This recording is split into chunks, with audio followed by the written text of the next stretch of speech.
How to make your account private in DataCamp. Are guys facing issues to switch your profile from public to private on DataCamp website?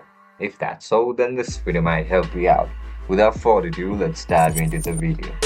First of all, open Chrome and adaptive for mobile devices. Once you open the Chrome, now search for DataCamp website.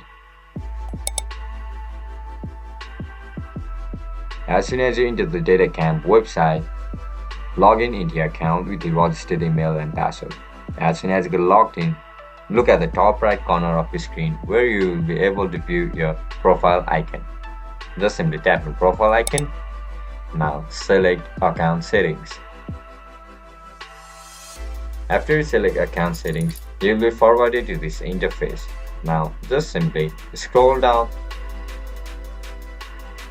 After you scroll down, you can see this option for hide my profile and name from public view. You want to make your account private, right?